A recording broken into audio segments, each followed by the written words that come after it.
Oh, he's here.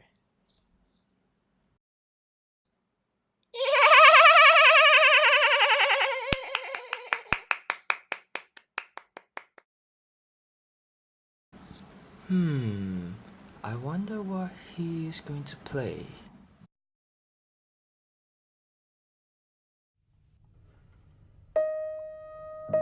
Ah, it's Chopin.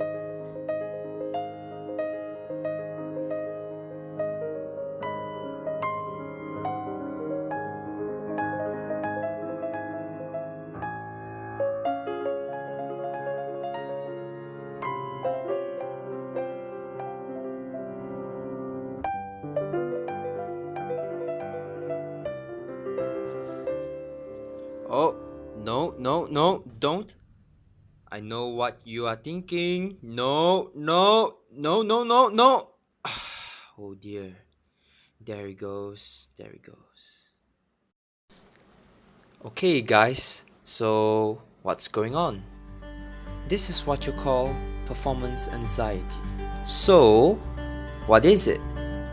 It's when you start breathing faster, your heart starts thumping like crazy, your muscles get tighter, your hands get colder, you get all jittery, your mouth becomes dry.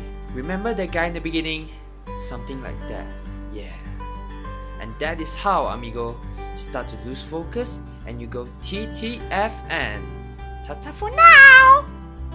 Okay, so the written definition for performance anxiety is an instinctive response that is in the form of immense fear, which is triggered in an individual who is going through the stages of performance execution.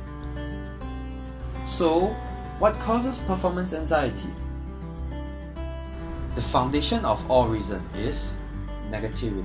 It could be excessively low self-esteem that is caused by inexperience, embarrassing past performance, or unpleasant childhood experience that leaves the person absolutely traumatized. It could also be immensely overwhelming fear of scrutiny or failure that appears in the form of perfectionism. Normally, it is probably due to the lack of sufficient preparation, daunting repertoire choices, or, in other cases, is the reliance on muscle memory rather than detailed and thorough practice. That is why during performance, muscle memory users tend to lose control as the muscles get tense up when nervousness kicks in. It could also be the lack of sleep, proper nutrition, or hydration. Poor posture that includes uptight shoulders, excessive body motion, and hunchback. Or it could be an external cause, like family, friendship problems, and so on that causes split attention during performances. Performance anxiety normally leads to performance failure, which drastically further damages one's self-esteem, or even worse, the sense of self-worth.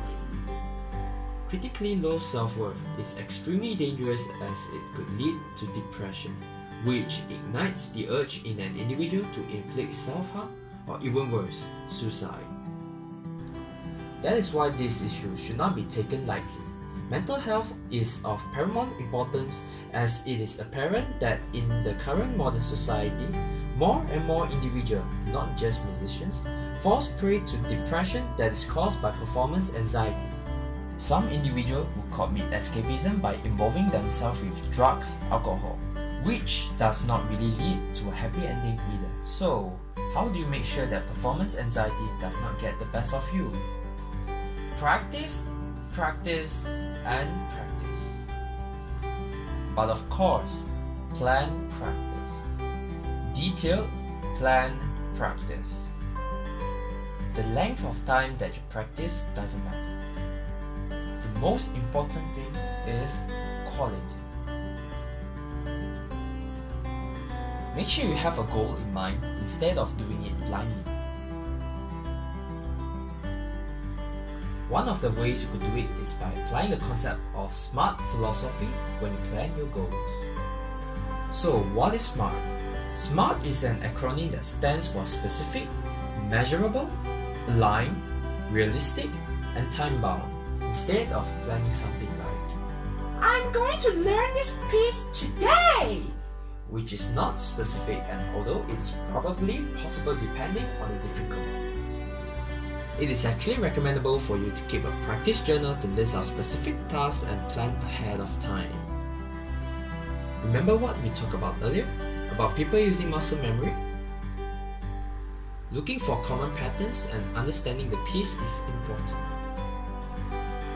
As understanding goes hand in hand with memory, if you understand something, you would naturally remember it. Deciphering, understanding, connecting the dots and listening to your own playing is the key to practicing and music making. By doing so, you would be able to perform more confidently as you already know the piece inside out, which would help to reduce performance anxiety. Of course, all of this would not be possible without the most essential element of all, focus. By using the Pomodoro technique, your practice will be more efficient since an average human's attention span is 20 minutes or so. The Pomodoro technique suggests that you focus on the task fully for 25 minutes, take a short break for 5 minutes, and repeat this cycle. For every 4 cycles, you take a longer break that is around 20 to 25 minutes. And of course, a break is not technology break. Stand up, walk around, and get some fresh air. Make sure you maintain a healthy lifestyle by eating healthy and getting sufficient sleep. Why? You may ask. Firstly, let's be frank.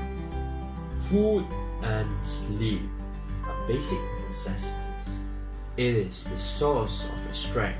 It powers your life and has a direct relationship to your mental and emotional health stability. So, a good night's sleep and a plentiful breakfast in the morning would be a great way to start the day.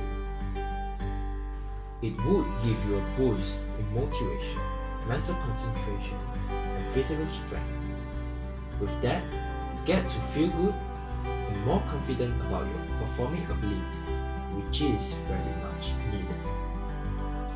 With the thought of skipping sleep to balance out the adrenaline or practicing on the night before the day of performance ever pops up, please, oh please, ignore it. Don't do it.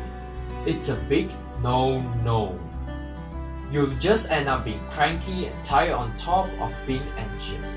Personally, I don't see how that would be much of a help. Anyways, we all don't want to fall sick just before an audition, performance, or competition and not be able to participate in that. It's horrific, right? Unbalanced diet and insufficient sleep is going to be a real pain. So, take care of yourself, guys. Seriously. Lastly, ever felt like, hey, I've practiced and all, but when I'm on stage, I still can't seem to focus. Yup, that sort of thing. Staying focused and avoiding distractions is very much easier said than done. So, what do you do then? Practice methods that will help you relax your muscles, keep you focused, and calm you down. One of the ways is by incorporating the Alexander technique in your daily life. It is a method of learning how to redirect your movement habits by avoiding unnecessary tension and using energy as minimal as possible. This is not just good for musicians. Everyone should learn this for their benefits. It improves the way you feel, react, and perform. Another thing would be meditation and yoga. These are techniques that are tried and true and has been recommended by many.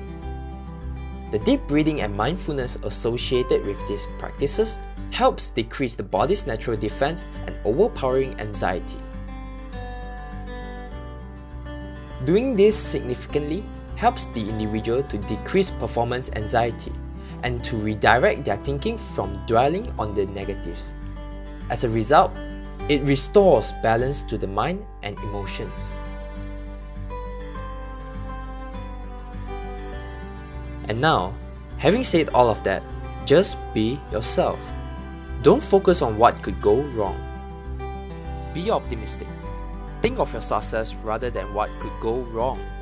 Avoid thoughts of self-doubt. Don't forget to smile the next time you step out on the stage. Connect with the audience. Convey your thoughts. Nerves and anxiety is the engine roar before it soars. Remember, you are in control of your mind. Thank you for your time and have a nice day.